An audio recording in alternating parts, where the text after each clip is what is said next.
vamos a hacer un repaso de las ecuaciones de Maxwell y vamos a llegar a la ecuación de onda. Vamos a explicar cada una de estas ecuaciones desde el punto de vista de la física. Bueno, entonces vamos a hacer un repaso histórico por las ecuaciones. Estas dos, que realmente esta debería ser la 1 y la 2, son las ecuaciones de Maxwell, en este caso las ecuaciones de Gauss, las leyes de Gauss, tanto para el flujo eléctrico como para el flujo magnético. Entonces, si repasamos en una carga, ¿verdad? Una carga va a tener unas líneas de fuerza, ¿no? Puede radiar en todas direcciones, en todas direcciones. Y si nosotros, en este caso, ponemos una superficie imaginaria de Gauss, podríamos estimar el flujo de estas cargas, el flujo de estas líneas de fuerza, ¿vale? Por lo tanto, esta ecuación lo primero que nos dice es que el flujo eléctrico, la divergencia del campo eléctrico o el flujo eléctrico es proporcional a la carga, a una carga, o una densidad de carga, o también, a veces también es la carga total, ¿no? La carga total que está alojada, ¿no? O que está cubierta por esa superficie imaginaria. A diferencia de los casos del campo magnético, el campo magnético, tenemos un norte y sur. En este caso, las líneas de campo irían algo así. No sé si las han visto. Entran y salen, entran y salen. Y bueno, si nosotros justamente encerramos también en una superficie imaginaria o en una área gaussiana, veríamos que el flujo realmente es cero. ¿Por qué? Porque entra una línea de fuerza, pero, bueno, o dicho de otra manera, sale y entra de nuevo. Por lo tanto, el flujo que atraviesa esta superficie gaussiana es cero. Y entonces de eso nos habla la segunda ecuación de Gauss. La ley de Faraday, antes de que yo les exprese la ecuación matemática, estábamos hablando de ella en clase. De nuevo podemos tener un norte-sur, eso no importa tanto, y podemos tener un arreglo de una bobina. Podemos acercarlo y como resultado, si nosotros midiéramos el voltaje aquí, conforme acercamos y alejamos este flujo magnético, vamos a inducir un voltaje. Y bueno, a esto le llamamos pues esta inducción electromagnética. En este caso, como ustedes bien saben, el voltaje o la fuerza electromotriz va a ser proporcional al número de vueltas por la variación del flujo con respecto al tiempo. Y muy importante recordar que este flujo está expresado por esta integral de superficie B.ds. Entonces, si yo hago cambiar este flujo magnético dentro de esta bobina, yo voy a tener un voltaje, es decir, un cambio en el flujo magnético nos va a dar como resultado un voltaje inducido. Dicho de otra manera, un campo magnético variante en el tiempo nos va a inducir un voltaje. Entonces, proseguimos con qué pasa si n vale 1, considerando n vale 1 y tomando como referencia justamente lo que tenemos aquí, ¿no? Esta ecuación. Entonces, para n igual con 1, tenemos que el voltaje va a ser igual a menos la derivada con respecto al tiempo de justamente esta integral de superficie B.ds. Y esta es la ecuación de Faraday. Muy bien, y si recordamos que el voltaje no es más que la integral de línea, entonces podemos sustituir este voltaje aquí en esta fuerza electromotriz. Y bueno, lo hacemos de esta manera, de tal manera que la integral de línea E punto de L, donde es un campo eléctrico, es igual a menos la derivada con respecto al tiempo del flujo magnético. Del flujo. Y muy bien, hasta aquí tenemos la expresión en forma integral, por la cual podemos pasarla de forma diferencial a través de ¿qué teorema? Pues a través del teorema de Stokes. Entonces, el teorema de Stokes nos dice algo muy sencillo. Dice, si tú tienes una integral de línea, le vamos a llamar f es igual a una integral de superficie, pero a la integral de superficie del rotacional de esta fuerza, de este vector. Ahí está. Punto ds. Este es nuestro teorema de Stokes. Aplicando esto, bueno, pues tenemos que esta integral de línea pasa a ser esta integral de superficie del rotacional.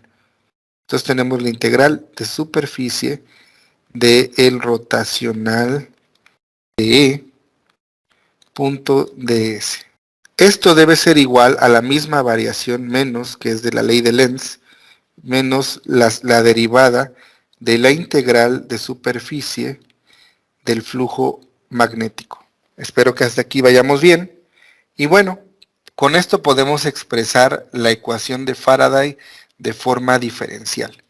Y bueno, si se dan cuenta, tenemos la misma integral de superficie en los dos lados de la ecuación. Por lo tanto, podemos cancelar esta operación de integral y nos quedaría que el rotacional del campo eléctrico va a ser igual a menos la derivada respecto al tiempo del flujo magnético.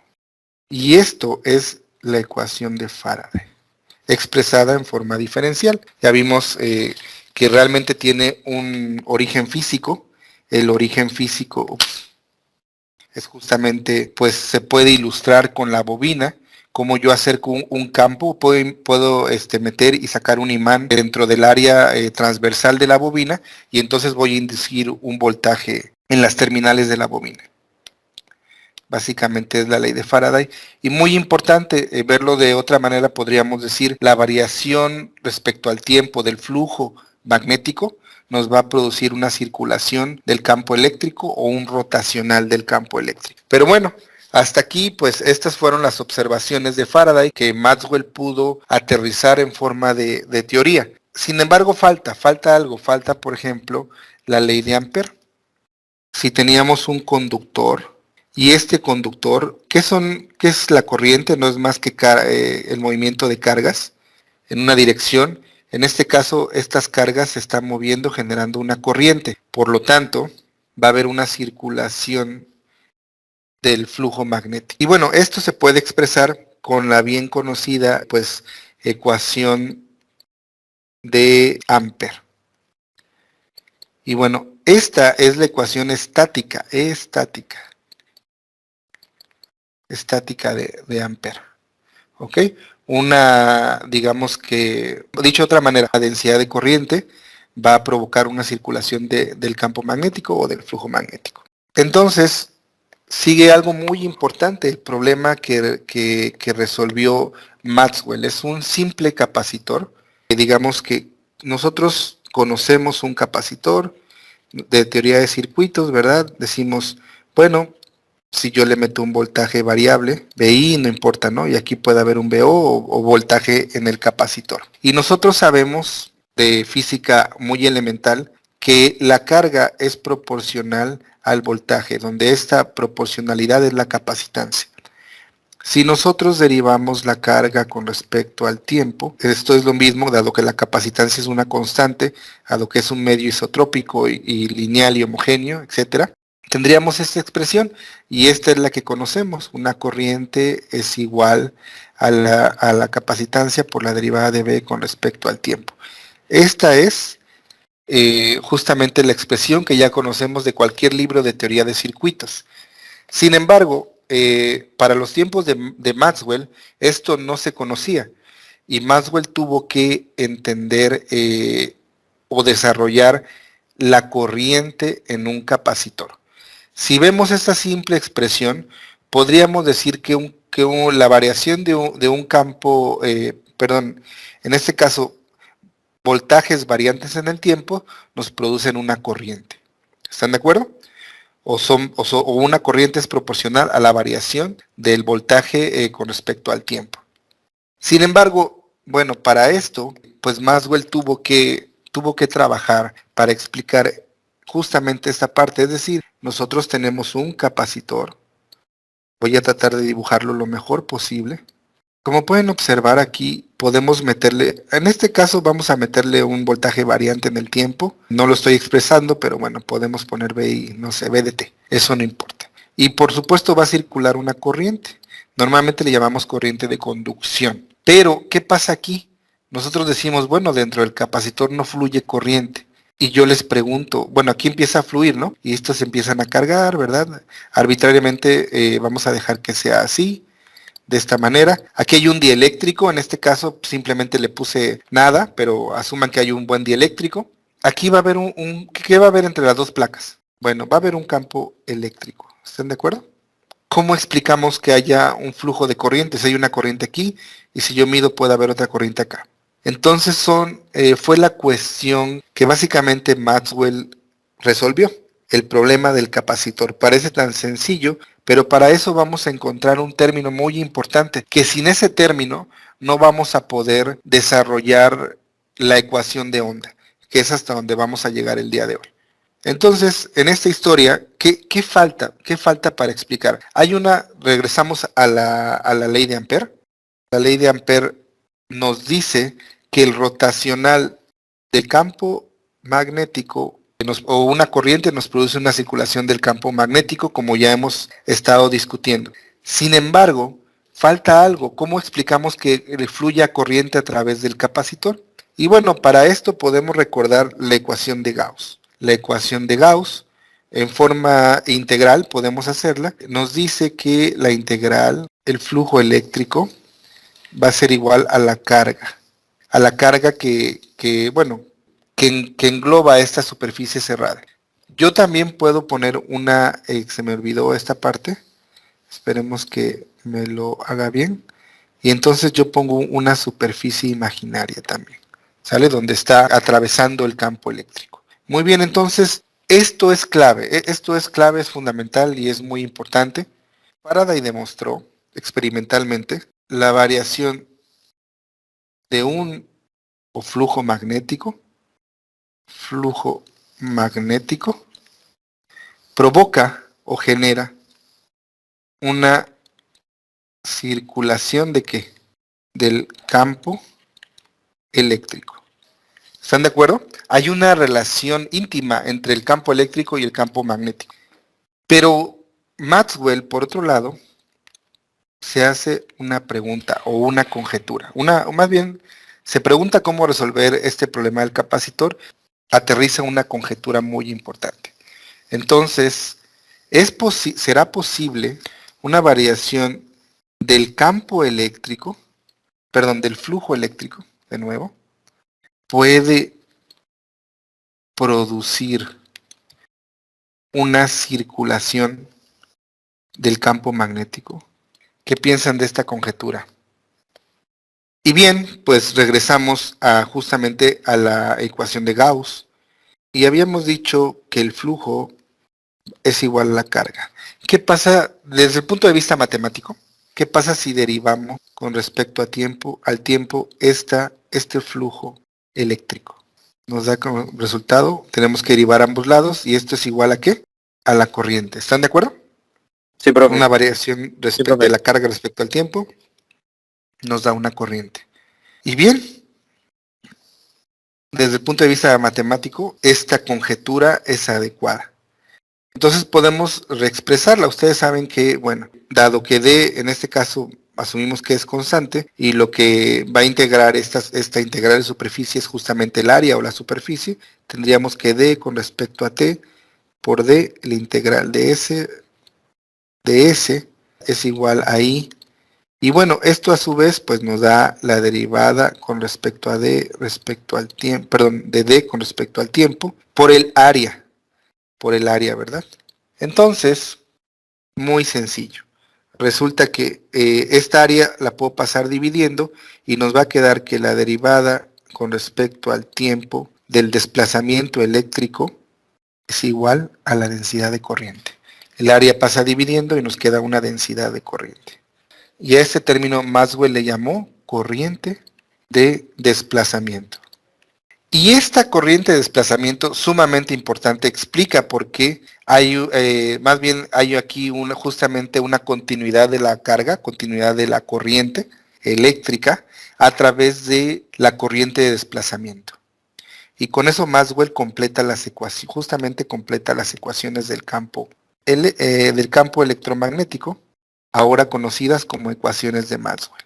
Y bueno, entonces podemos recapitular estas 4 ecuaciones, si la variación de un flujo magnético produce una circulación del campo eléctrico, podría ser lo opuesto, es decir, una variación del flujo eléctrico podría producir una circulación del campo, del flujo magnético, y por supuesto sí.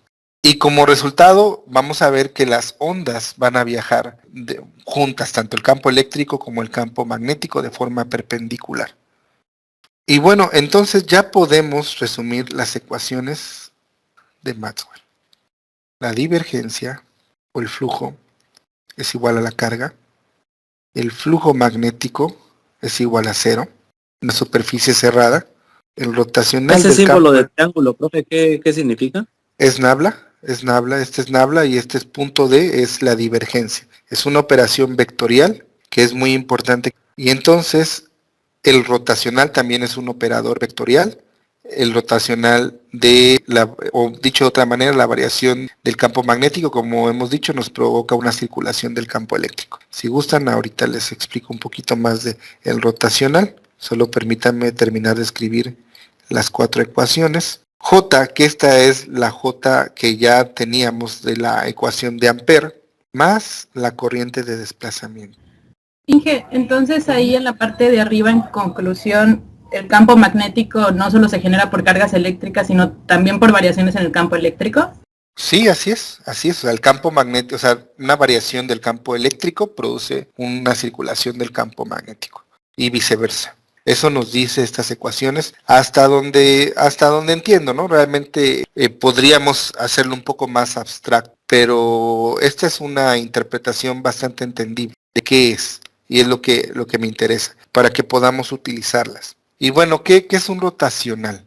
Por ejemplo, miren, vamos a asumir que tenemos vectores, ¿verdad? Que están girando. Si se dan cuenta, vamos a hacerlo así, en este plano de 2D. Si ustedes aplicaran el rotacional a este campo vectorial, pues tenemos que utilizar la regla de la mano derecha. Si se dan cuenta, estas van en sentido contrario a las manecillas del reloj, ¿verdad? Por lo tanto, nuestros dedos irían también en esta dirección y el pulgar iría hacia arriba. Por lo tanto, el rotacional iría en esta dirección. Esta sería la dirección del rotacional. Pero al revés, si van a favor de las manecillas del reloj, háganlo por favor. Si giran la mano derecha hacia las manecillas del reloj, notarán que su pulgar va hacia abajo. Y por lo tanto, el rotacional iría hacia abajo. Y nos está diciendo hacia dónde se mueve la circulación de ese campo magnético. Otra cosa, esto es perpendicular. Y lo que no dije, esto realmente está apuntando hacia adentro, hacia afuera o hacia adentro de esta superficie. ¿Sale? Era muy difícil dibujarlo de manera que se viera de esa manera. Y bueno, ya tenemos las 4 ecuaciones de Maxwell. Y todavía no tenemos la ecuación de onda. Pero creo que ya, al menos ya entendemos un poco más de forma genérica cómo, bueno, qué nos dice cada ecuación y de dónde proviene. Ahora bien, tenemos campos armónicos. En este caso, voy a ponerlo aquí, es decir, aquellos que están variando con el tiempo. Y este campo eléctrico lo podemos expresar como X, Y, Z, T. ¿Sale? Y a su vez podemos utilizar herramientas matemáticas como los números complejos para describir estos de forma fasorial, estos campos armónicos. Y nos queda aquí, es un campo fasorial o variante en el tiempo, Y, Z. Todo esto que multiplica a una exponencial de J omega T. Y bueno, fasores, o también lo podemos pues en el dominio de Fourier o en el dominio de la frecuencia. Por lo tanto, las ecuaciones de Maxwell fasoriales o en el dominio de Fourier, pues simplemente vamos a utilizar operaciones muy sencillas. Si tenemos una derivada, ustedes saben que en el dominio, como si aplicáramos Laplace, una derivada la podemos sustituir por un J omega y una integral por 1 sobre J omega, por ejemplo, ¿no? Básicamente. Entonces, tenemos que esta no cambia, La ley de Gauss no cambia, bueno, en este caso es epsilon. Puedo poner también D y el epsilon va arriba, eso no importa. Pero esta sí cambia. Miren, bueno, en este caso tampoco la del campo, el campo magnético con ese fasorial, este 0. Esta es la que nos empieza a importar, la ecuación de Faraday. Recuerdan que era rotacional. Esto es igual, recuerden, antes era justamente que menos la derivada, ¿se acuerdan? Menos la derivada de B con respecto al tiempo. Muy importante Sí, profe. recordar que B es igual a mu h. Y también, bueno, D es igual al desplazamiento eléctrico a epsilon E. Esta a su vez, también recuerden, si aplicamos Fourier, ¿verdad? Nos va a quedar de esta manera. Si tengo una derivada, simplemente multiplico por J omega. Y entonces nos queda J omega por mu h. ¿Sale? Y esta es la expresión de Fourier de la ecuación de Maxwell. Y lo mismo vamos a hacer para la ley, en este caso la ley de Ampère. Teníamos que un rotacional era J. Recuerden, J en este caso se mantiene, más, acuérdense que aquí era una derivada. Aquí pongo J omega E. Y recordar que esto es D. Y a su vez recordar que esto ¿qué era?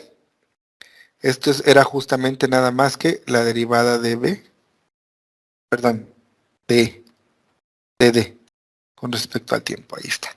Al pasarle Fourier, recuerden, estas partes, en cualquier momento se va a acabar la batería, esta parte no, ¿cómo se dice? No cambia porque es una variación espacial. Y recuerden, en el dominio de Fourier lo que cambiamos, o bueno, lo que está cambiando es aplicado al tiempo, no al espacio. Y bueno, vamos a meter otro término que se llama la permitividad compleja. Tomamos de nuevo la ecuación de Ampère.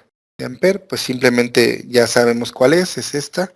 Las escribo varias veces para que en la repetición pues vamos. Muy importante recordar que J, de acuerdo con la ley de Ohm, es sigma E. ¿Sale? Donde sigma es la conductividad. Bueno, ahora lo que tenemos que hacer es simplemente sustituir esto y tenemos el rotacional de H va a ser igual a sigma por E más J omega epsilon E. Y bien, podríamos factorizar el campo eléctrico más J omega E por el campo eléctrico. Y bueno, podríamos utilizar un operador, por ejemplo, también para... bueno, pero antes de esto es la permitividad compleja. Lo podemos reexpresar de tal manera que esto es igual a J omega por E menos J sigma omega. ¿Sale? Y esto multiplica al campo eléctrico. Y este término le vamos a llamar la permitividad compleja. Por lo tanto, nuestra ecuación de Ampère nos quedaría de esta manera. J omega C por el campo eléctrico. Y aquí está englobada justamente la permitividad compleja. Ya pudimos simplificar un poco más la ecuación de Ampère para que la podamos utilizar para la ecuación de onda. Muy bien, entonces vamos ya con la ecuación de onda. Bueno, en la ecuación de onda vamos a comenzar de la ley de Faraday. Por eso era muy importante retomarla. De la ley de Faraday tenemos, en este caso en el dominio de Fourier, teníamos que el rotacional del campo eléctrico va a ser igual a menos J omega mu H. Ahora, ¿qué podríamos hacer? Podríamos hacer un operador, es decir, si aplicamos el rotacional a ambos lados de la ecuación, entonces aquí tenemos el rotacional del rotacional de E.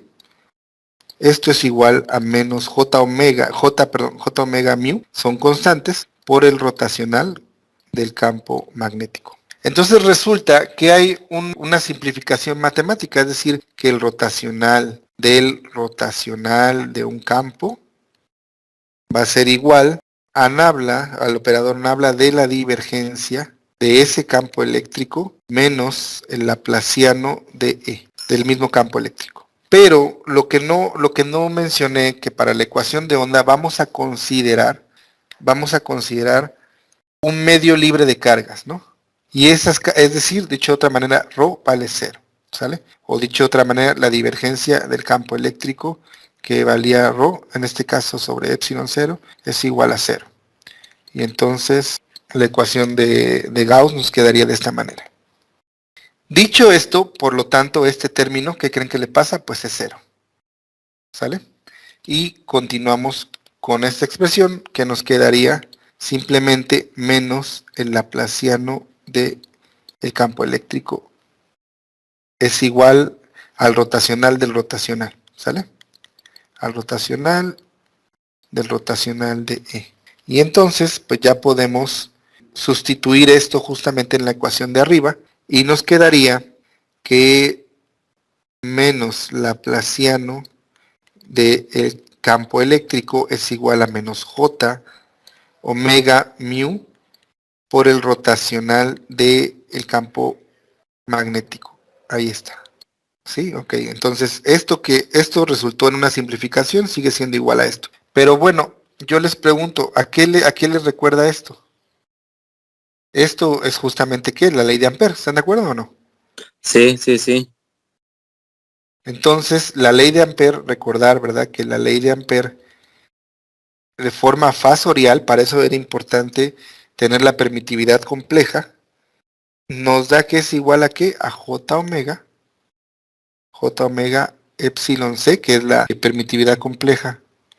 Ahí está. Por lo tanto nos queda que menos el laplaciano del campo eléctrico es igual a menos J omega mu, que multiplica a J omega S por el campo eléctrico. ¿Sale? Y bueno, recuerden que los números complejos en este caso es J por J nos da menos 1. Por menos 1, este queda positivo. Menos el laplaciano de E es igual, este queda positivo y nos queda omega por omega, nos queda omega cuadrado mu S por el campo eléctrico. Este puede pasar hacia acá y todo queda positivo, de tal manera que nos quedaría que el laplaciano de E es igual a omega cuadrado mu por epsilon C por la variación del campo eléctrico. Ah, ok, perdón. Justamente lo que quería era que se sumaran, ¿no? Esto es igual a 0.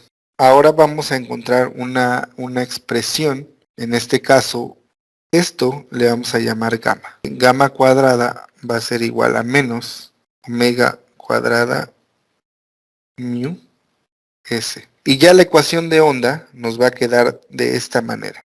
Nos va a quedar que el laplaciano de E va a ser igual menos gamma cuadrada, o este símbolo griego, es igual a 0.